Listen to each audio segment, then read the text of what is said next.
I think, as we all know, Mexico has been in President Donald Trump's crosshairs over border security and fentanyl for more than a decade.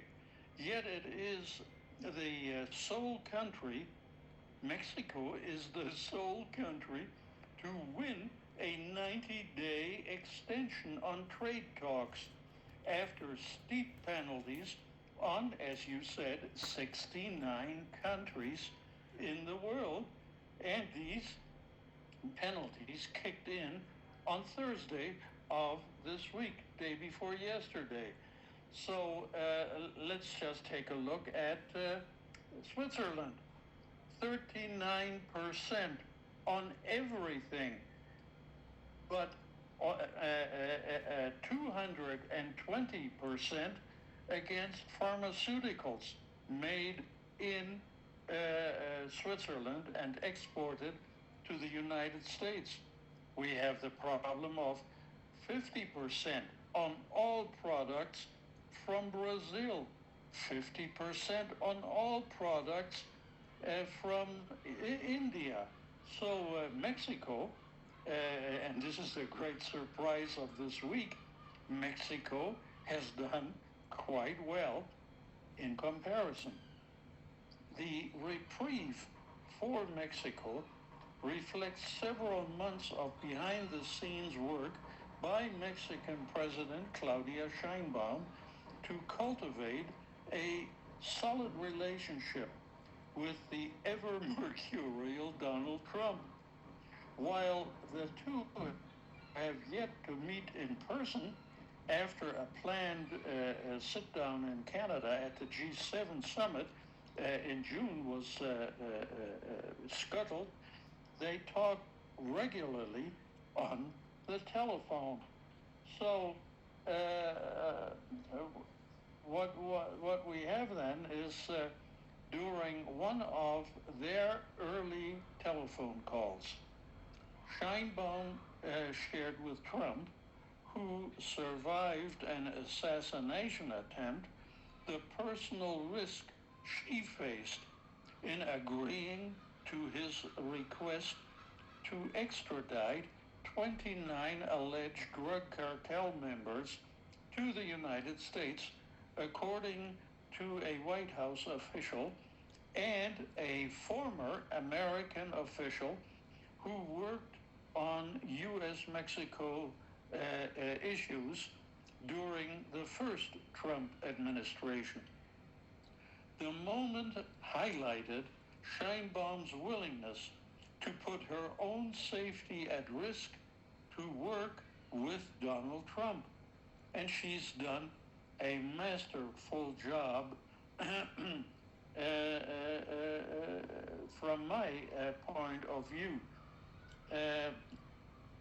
Mexico and U.S. officials credit Dr. Sheinbaum with deftly navigating a challenging dynamic in a way that has eluded many of her peers, heads of government in the rest of the world, acceding to Trump's demands on border security and fentanyl while keeping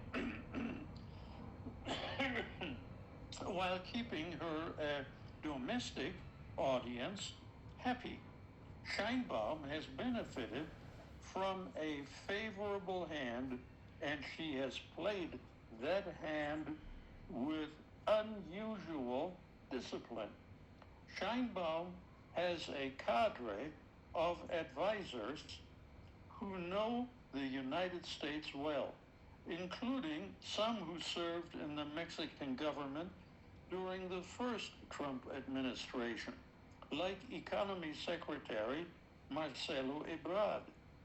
Widespread popular support has given the President Sheinbaum the domestic leeway to address some of Trump's concerns, including her early decision to deploy 10,000 troops to to the U.S. border.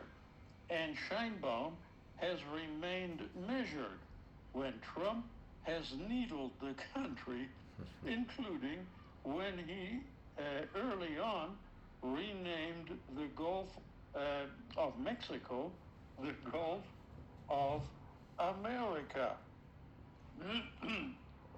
U.S.-Mexico problems during the first Trump administration certainly were something to be worried about. But she has navigated all of this very expertly. And given how Trump sometimes is given to just impromptu comments, it's kept them from getting zapped on something bigger just because Trump was angered by something. Crucially, Dr. Sheinbaum has not issued retaliatory tariffs against the United States and has remained warm in how she talks about Mexico's relationship with the United States.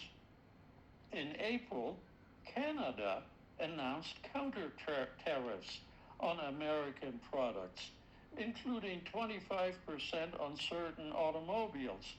And Canadian Prime Minister Mark Carney has spoken out forcefully against American tariffs, which he has called a direct attack on his country.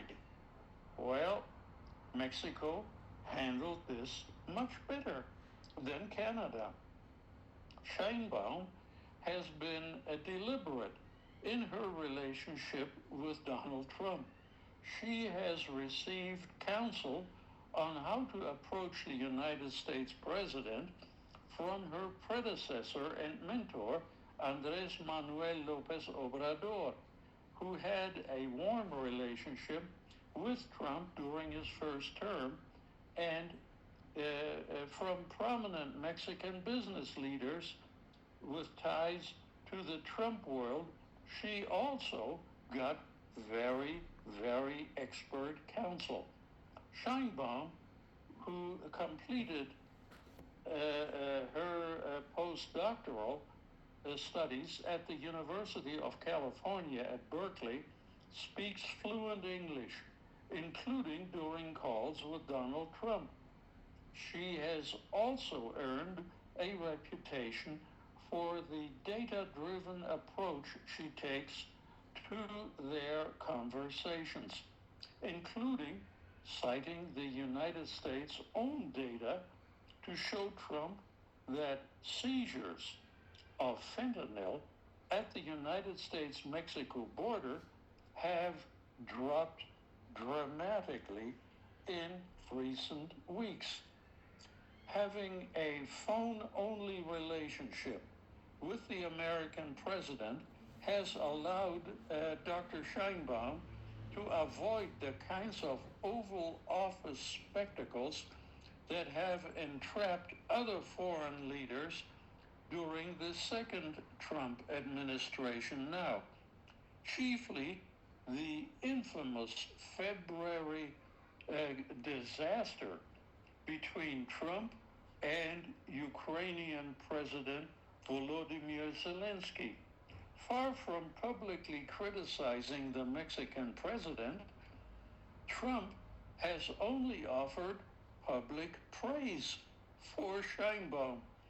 In a recent Truth Social post, his own personal internet platform, Trump described a call with Dr. Sheinbaum as very successful, and he added that more and more we're getting to know and understand each other.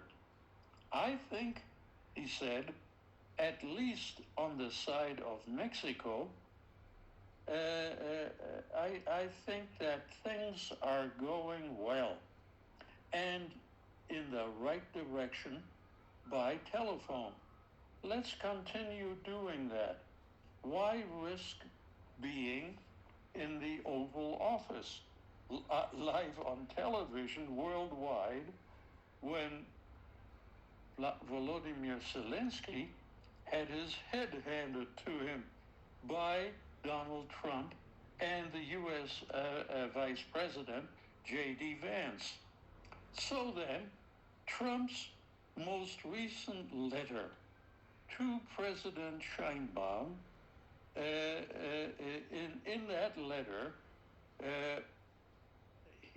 he said last week, I have just concluded a telephone conversation with the President of Mexico, Claudia Sheinbaum, which was very successful in that more and more we are getting to know and understand each other. The complexities of a deal with Mexico are somewhat different than other nations because of both the problems and assets on the border. We have agreed to extend for a 90-day period the exact same deal as we had for the last short period of time, namely that Mexico will continue to pay a 25% fentanyl tariff, a 25% tariff on cars, and 50% tariff on steel, aluminum, and copper. Additionally, and this is important, additionally, says Trump, Mexico has agreed to immediately terminate all of its non-tariff trade barriers, of which there are many. We will be talking within the 90-day period of time or longer. Well, here we've got again Taco Trump. Trump always chickens out, and he's doing it here. He says, we're going to talk about all of this during the next 90 days or maybe longer. Well, taking all of this into consideration, I decided to look at the United States government website of the United States Trade Representative. There we have an enormous database called the 2025 National Trade Estimate Report on Foreign Trade Barriers. This is the report of the President of the United States on the Trade Agreements Program. Well, this is a document of 650 pages. And of these 650 pages, 6 pages deal with the problems that, according to Trump, the United States faces with Mexico. The United States-Mexico-Canada Agreement, the USMCA, known in Mexico as the TEMEC, was entered into force on July the 1st, 2020. The USMCA agreement maintains the zero tariffs that were in place among the 3 countries under the North American Free Trade Agreement, the so-called Telecan in Mexico, and it was modernized. It modernized the agreement to include strong enforceable labor and environmental obligations and groundbreaking provisions to combat non-market practices and provisions covering small and medium-sized enterprises.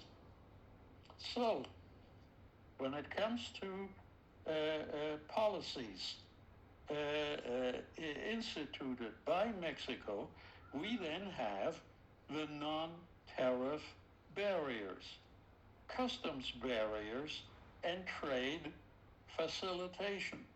Mexico, according to the United States Trade Representative's report, Mexico continues to provide insufficient prior notification of procedural changes and inconsistent interpretation of regulatory requirements at different border posts and uneven border enforcement of Mexican standards and labeling rules.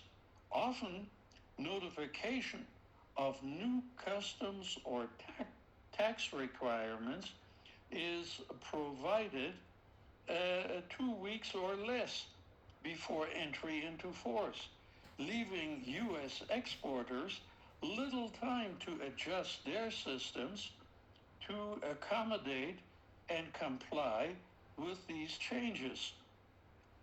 Opportunity to comment on proposed regulatory amendments is also often as short as 7 days. Some goods are still not allowed to be imported at all ports of entry. Restriction of goods to certain ports has made it difficult for United States exporters to arrange for transportation and logistics, especially for electronic commerce purchases from U.S. small and medium enterprise exporters. So even though the USMCA agreement prohibits arbitrary limits on the number of ports at which a customs broker may operate, yet Article 161 of Mexico's customs law limits a border to operate, limits a broker, I should say. The Mexican customs law limits a broker to operate at 4 ports if the broker is not part of a customs agency. The United States continues to demand Mexico to amend the law to allow brokers to operate at any port where the broker is able to perform its duties. So from now on, since the agreement between Trump and Sheinbaum this past week has immediate effect, immediately all U.S. exports can enter at any port between the U.S. and Mexico. Now, there are other market access barriers, such as medical devices, supplies, and pharmaceuticals. The industry continues to report in the United States delays of 18 months to 24 months for adjudication of sanitary registration and import permit applications. Overall, the regulatory environment has shown minor improvements, but much more structural change needs to be made to facilitate registration of medical devices, supplies, and pharmaceuticals in Mexico. So as of this week, all of these delays will disappear. Regulatory delay has remained a primary barrier to entering the Mexican market for medical devices and pharmaceuticals. COFEPRIS in Mexico reportedly continues to be understaffed with insufficient capacity to grant sanitary registrations and conduct factory inspections, to issue good manufacturing practices certifications within the established time frames. All of that problematic situation is now going to end. And with that, we come to the really contentious aspect of glyphosate. The Mexico Secretariat of the Environment and Natural Resources, known in Mexico as Semarnat, has rejected import permits for glyphosate-containing chemical products. Mexico has not provided an opportunity for public comment and has not submitted notifications to the World Trade Organization or provided scientific evidence for the rejections. Glyphosate remains, however, registered for use in Mexico, but the practice of Semarnat in Mexico is to reject import permits for things containing glyphosate. The United States continues to press Mexico to grant import permits for glyphosate and glyphosate-containing products, consistent with the fact that glyphosate remains registered for use in Mexico. Well, as of this past week, and as is evidenced in Donald Trump's letter on his internet platform, we will now have to accept, we agreed to accept without objection all glyphosate-containing products that the U.S. wants to export to Mexico. Now, just for the benefit of our listeners, let me just give one example of a glyphosate containing product. We have in the United States a herbicide called Roundup. It is a herbicide, a poison that kills weeds. Now, this herbicide, Roundup, also kills, for example, corn, or as we say in Mexico, maíz. So therefore, the company Monsanto developed a genetically engineered type of corn called Monsanto 810. This Monsanto 810 can tolerate Roundup, glyphosate-containing herbicide. But if a worm, for example, climbs up a corn stalk to try and eat from the corn cob, the genetically engineered corn will kill the worm and it falls dead to the ground.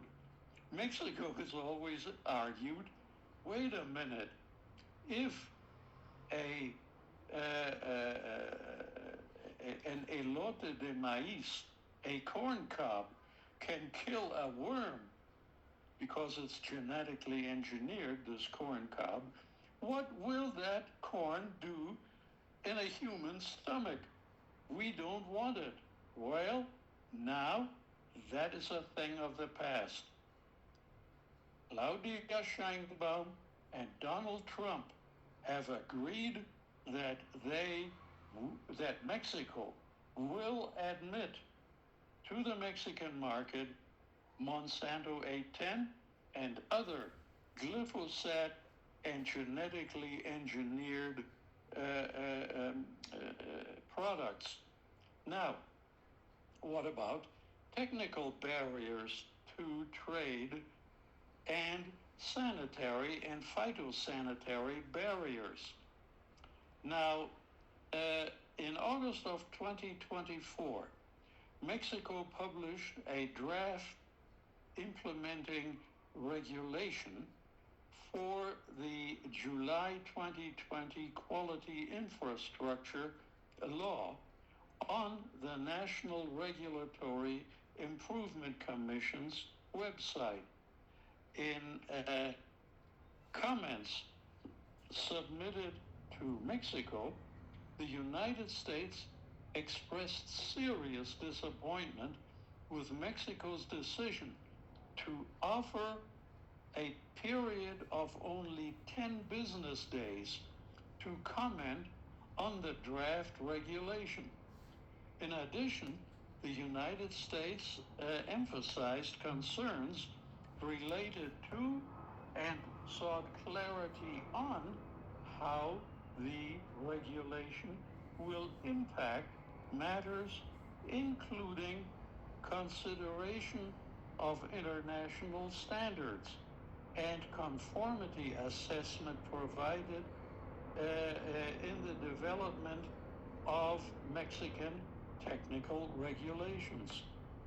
The United States will continue to closely monitor the status of the draft regulation, and now, as of this week, there will be no more opportunity for Mexico to impose technical obstacles to the exportation of U.S. products to the Mexican market.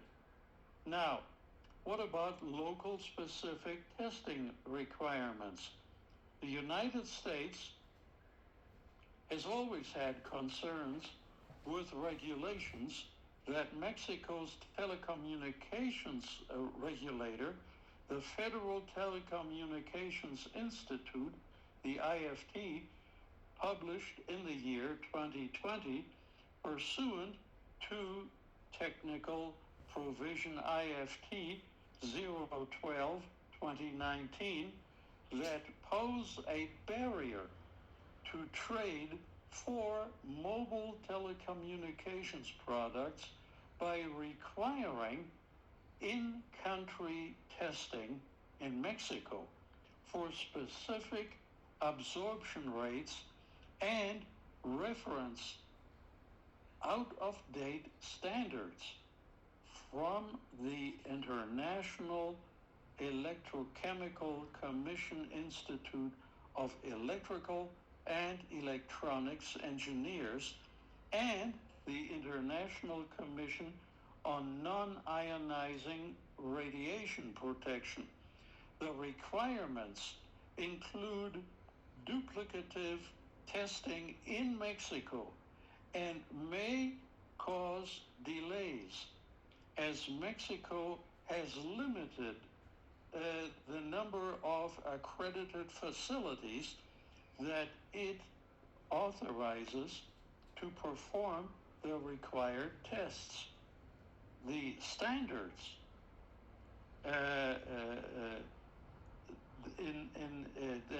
will be applied from now on will be the international standards and international telecommunications testing results, not Mexican local testing results. Now, what about sanitary and phytosanitary barriers? Let's talk about fresh potatoes. Since 2003, the United States has sought access for fresh potatoes to all of Mexico beyond a 26-kilometer zone along the U.S.-Mexico border outside of which imports were not permitted. In April of 2021, the Supreme Court of Mexico affirmed the authority of Mexico's regulatory agency to expand access for U.S. fresh potatoes. But still, we don't have free access to all of the Mexican market by U.S. fresh potatoes. Well, this now is going to end. As of this week, Idaho potatoes, for example, can be freely sold in supermarkets and other businesses throughout Mexico. Well, on February 13th of 2023, the Mexican government published a decree that bans the use of genetically engineered corn or maize in tortillas and dough to make tortillas, and it instructs Mexican government agencies to gradually substitute, that is to say, restrict and eventually ban the use of genetically engineered corn in all products for human consumption and for animal feed. Well, that too now, Sheinbaum and Trump agreed to eliminate as of this week. So now, genetically engineered products designed for human or animal consumption may enter Mexico freely without any obstruction. Now, what about genetically engineered cotton? You were talking about algodón in Spanish. Mexico has rejected applications for the cultivation of genetically engineered cotton in the year 2019 and 2020. No applications have been submitted by the United States producers consequently.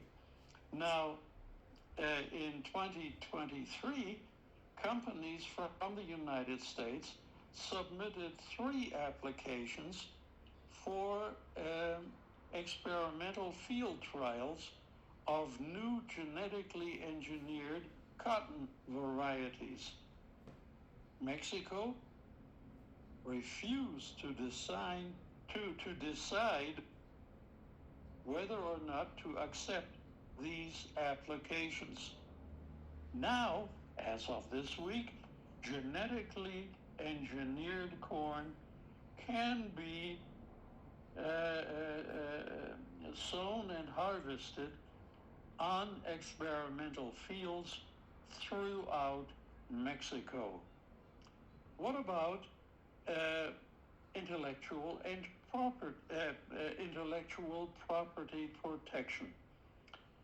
Mexico was listed on the watch list in the 2024 Special 301 report of the U.S. federal regulations, obstacles to U.S. trade in intellectual property and intellectual property intensive goods and services.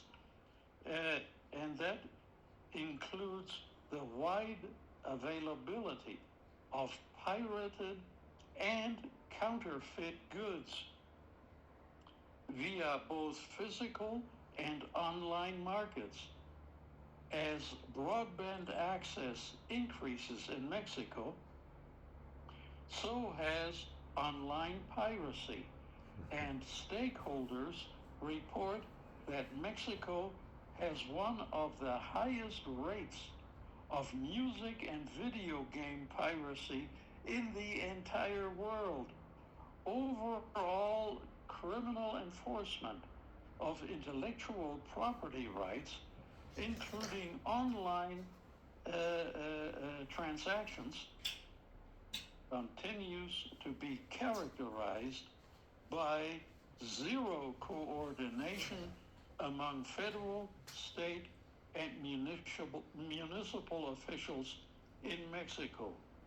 Well, there's a lack of sustained investigations targeting suppliers of counterfeit and pirated goods and services.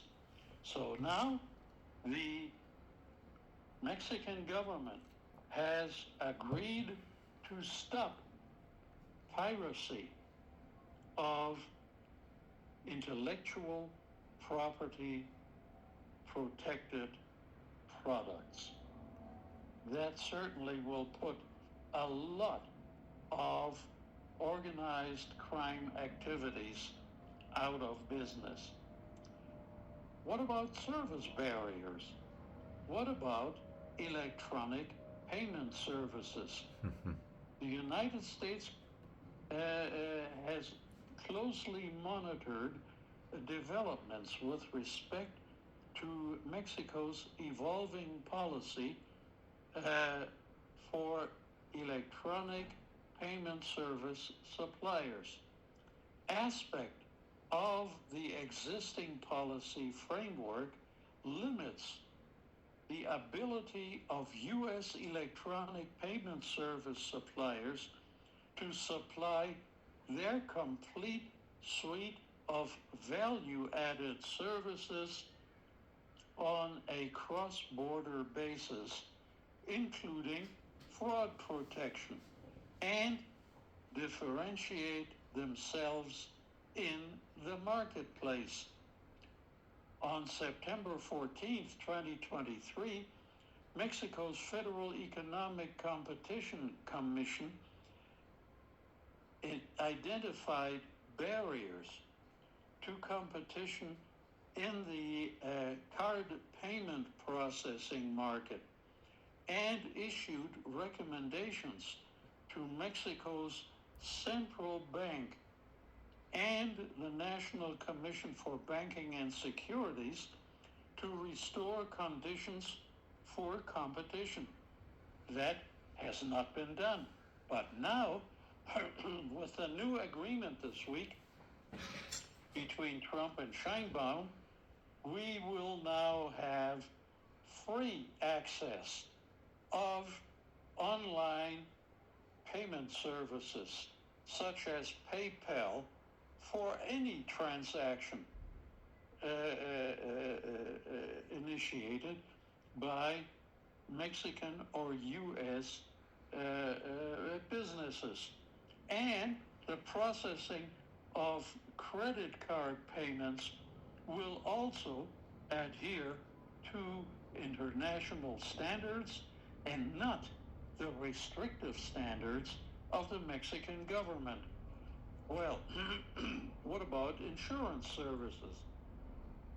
Multiple U.S. companies have reported that Mexico's tax administration service, the SAT, has changed its interpretation of its laws, and that as a result, insurance companies have been required to retroactively pay value-added tax on damage claims stretching as far back as 2015. Well, that practice will now end. It will be prohibited. There will be no retroactive tax payments on on damage claims. And when it comes to telecommunications services, notwithstanding the sweeping reforms of the telecommunications sectors in the years 2013 and 2014, new market entrants still had to compete with the traditional dominant supplier, Telmex. which has maintained a market share of 70%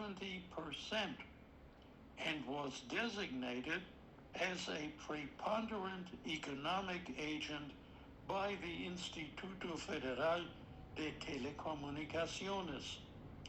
The entrenched position maintained by this dominant supplier, Telmex, particularly regarding the mobile services market, demonstrated the continued need for enforcement of the regulations.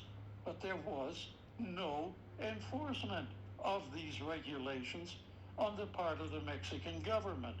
Now, the United States, according to the agreement reached this week, the U.S. telecommunications companies will have free access to the entire telecommunications market, whether fixed or mobile, and this will certainly be a big headache for Carlos Slim and his Telmex company. Well, what about investment barriers, especially in the energy sector? Since December of 2018, Mexico has pursued an energy policy centered on reinstating the primacy of its state-owned electric utility, the Federal Electricity Commission, the CFE, and state-owned oil and gas company, Pemex. In March of 2021, the Mexican Congress amended its electric power industry law to require Mexico's national grid operator to prioritize the supply of CFE-generated electricity into the grid over electricity generated by private power companies, regardless of cost or environmental impact. That is now going to end. Private operators from the United States can no longer be subjected to discriminatory practices by the Mexican government if they want to offer cheaper electricity and cheaper gasoline and diesel in the Mexican market. Well,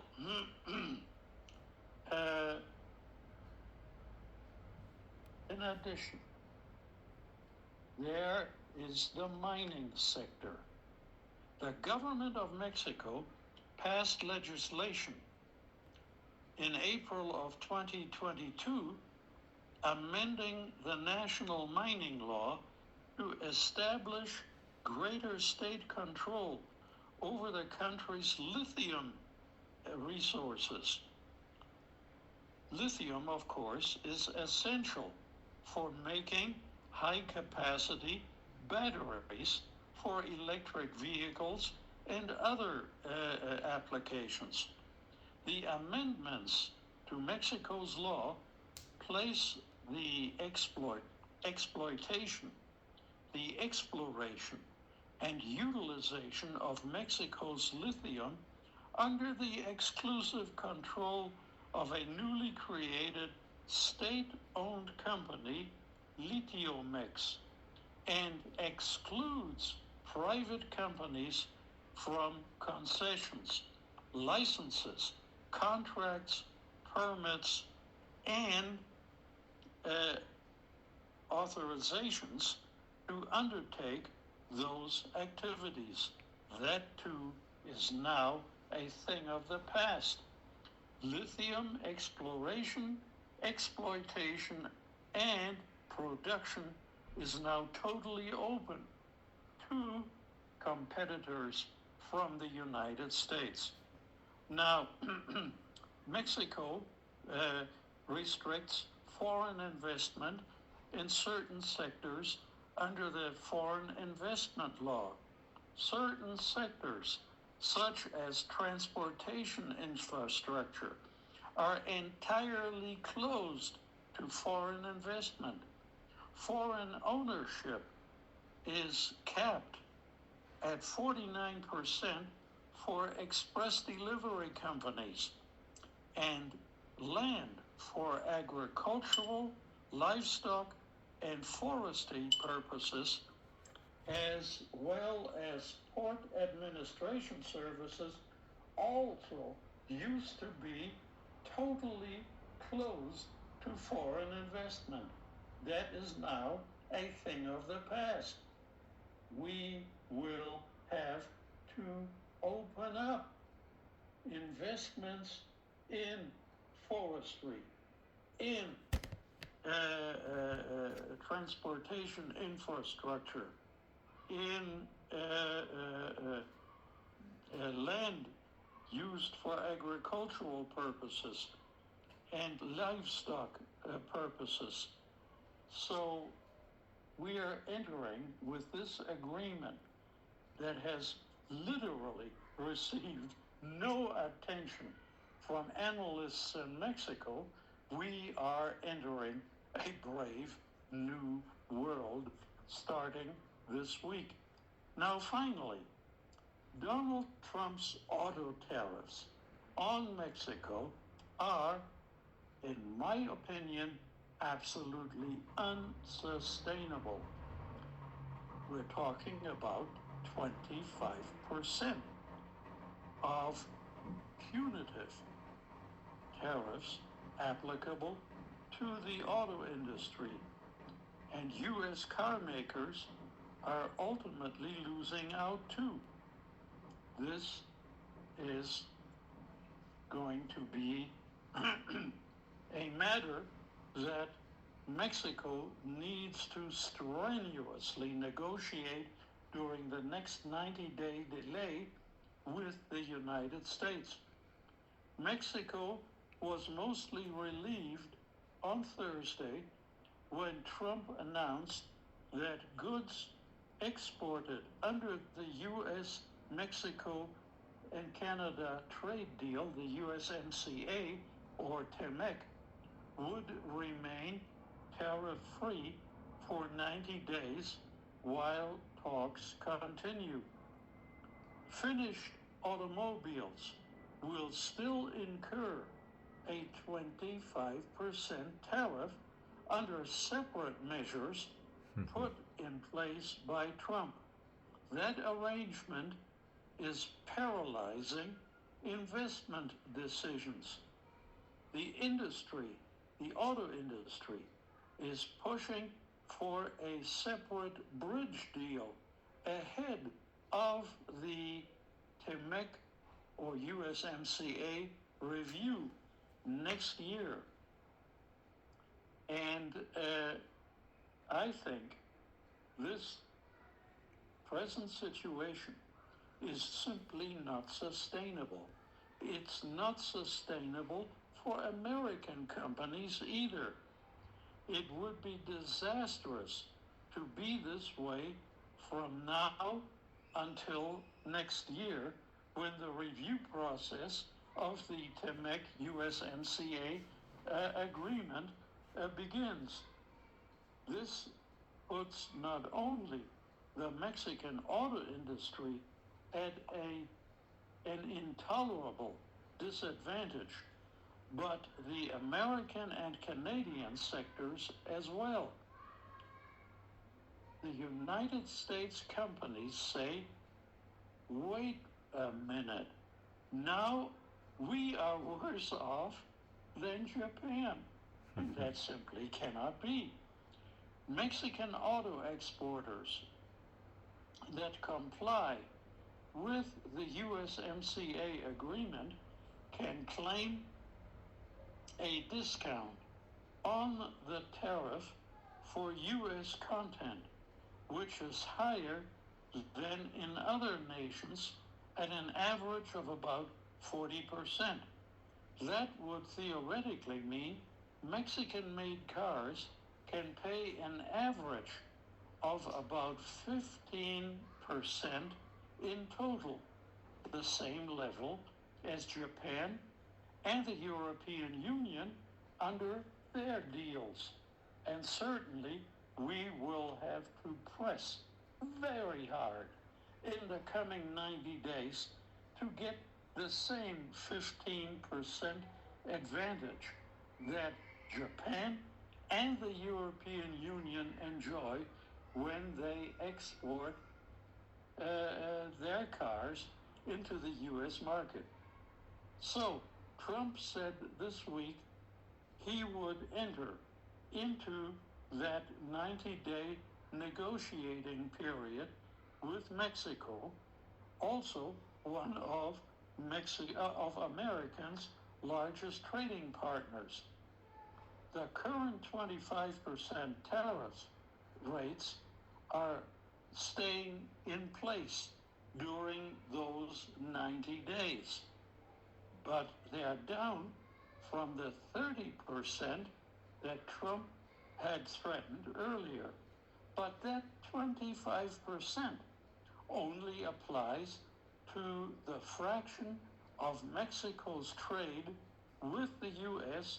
that is not covered by the USMCA agreement. Shortly after speaking with Trump on Thursday, President Claudia Sheinbaum said that within the new commercial world order, Mexico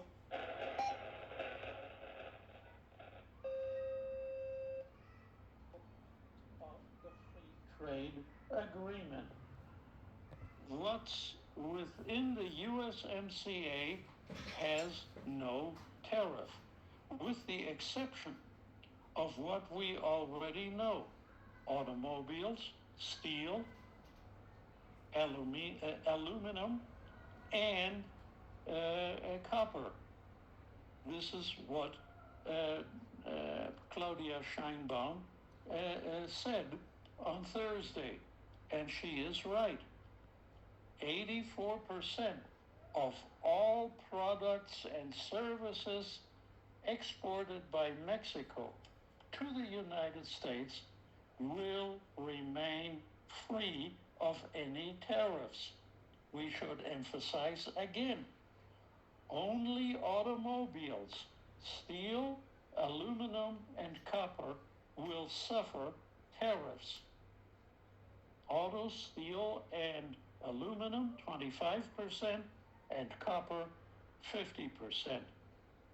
So, Economy Secretary Marcelo Ebrard has pointed out on Thursday as well that under the USMCA, no tariffs are paid on more than 84% of Mexico's trade with the United States.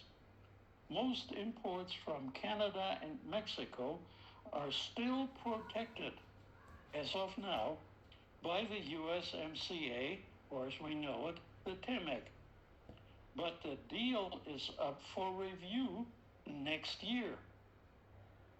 And Howard Lutnick, the U.S. Commerce Secretary, has said, I think the president is absolutely going to renegotiate the USMCA, not just review it. So there is real danger on the horizon for next year. I am convinced, finally, that preserving that trade pact will be absolutely critical for Canada and Mexico next year. Yeah, very interesting news we have received this week with this new agreement between the US and Mexico that will, to some extent, support getting into the new tariffs imposed to most of the other countries, 69 countries that have been basically subject to this tariff. The other thing is that this agreement is very interesting, that these ones that were not purely tariffs but other type of obstacles. It could be to some extent potentially beneficial to the economy in Mexico, as well as the citizens, that the products may drop the prices due to new competition, better products or different options as well, including the services that you have mentioned, such as telecommunications, even money, and why not to forget about the electronic money of transfer, that regardless that we Mexico have a very different legal landscape and framework to provide these services, very protective, as same as probably some other markets as well, as even there have been a couple of observations in this matter in the UK, in Europe, regardless to Visa and MasterCard in specific, the potential of the anti-competitive behavior they've been having and the possibility for them, including the European Commission, to find their own protective payment railways. Still, Mexico is part to a U.S. kind of trade agreement where this may bring benefits as well to people like ourselves that we use the telephone or even want to transfer money from one side to another. It's very interesting.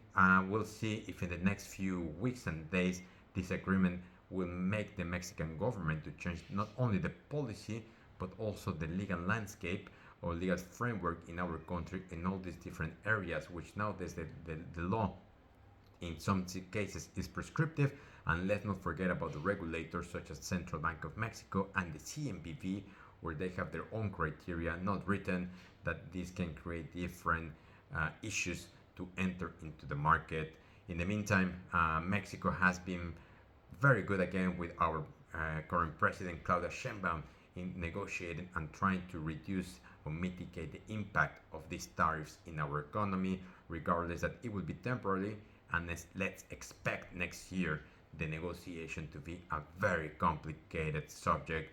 Of course, anything can happen. As you have mentioned at the beginning, this Trump taco behavior, it would be difficult to know what could happen in the next few weeks, and then he may chicken out and decide to step back and don't take any further actions, only use this as a bargain power against us and Canada. Absolutely. And if Mexico should feel that it's really not that important to comply with this agreement of this week between Sheinbaum and Trump, and if Mexico should continue with restrictive practices, should continue with other measures that are obstacles to trade between Mexico and the United States, we only have to look at poor little Switzerland.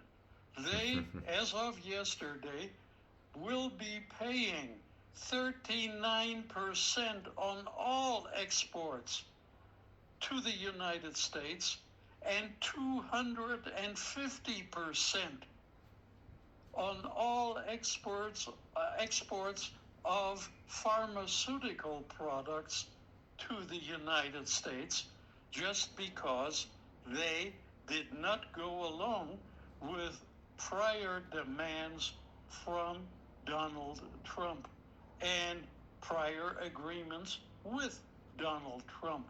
So living up to this agreement that was reached this week and is reflected in Trump's internet post, we could be in really hot water. It is to our advantage from now on to live up to the really fantastic agreement that was reached by President Sheinbaum with the President of the United States. Absolutely, and that's a very good example. Compare Mexico to what we could face as Switzerland has been dealing the last few days. I think definitely the Mexican administration will try to avoid the same situation, and of course, in our case, it will be completely even worse due to the big dependency on the American economy, the interconnection of our commerce, and of course, as we have mentioned, I believe that this could bring great benefits to the citizens, as this will finally open the market as it's supposed to be. Absolutely, I agree 100%. Dr. Werner Voigt, we would like to thank you so much once again for sharing this interesting, extremely very well articulated and structured comment on, like, as you have mentioned, no one has ever mentioned, at least in the media that we have been sharing the news, a single comment about this topic. However, other media, they have been focused on other less important matters, whilst this is one of the main one that will bring probably not only the Mexican policy, economy policy, but also the measurements that we have, and even at least probably some benefits to the citizens like ourselves. Absolutely. We'd like to wish you a great weekend and speak to you next week with another interesting comment from your side. Thank you very much. It's been a privilege. Pues amigos, como escucharon, es un tema muy interesante lo que ha sido este acuerdo entre Estados Unidos y México sobre el tema de prácticamente el acuerdo pues de nuevas para poner las tarifas en un paro. La realidad es que también habrá unas medidas no solamente de cuotas, también de medidas sanitarias, fitosanitarias, entre otras técnicas, para poder hacer que el flujo de mercancías y de bienes y servicios de un lado al otro sea mucho más fluido. Y por lo mismo es muy posible que si México no quiere ser sujeto a esas tarifas, como decía el doctor Werner Voigt, en prácticamente lo que ocurrió con Suiza, pues la mejor y lo más saludable sería que cambie la política y también el cuadro regulatorio dentro de nuestro país. Como siempre les queremos agradecer, y antes de despedirnos los invitamos como todos los días a que le den like, compartan, dejen sus comentarios y nos escuchamos a partir del próximo lunes con noticias y comentarios antes que los demás. Hasta la próxima.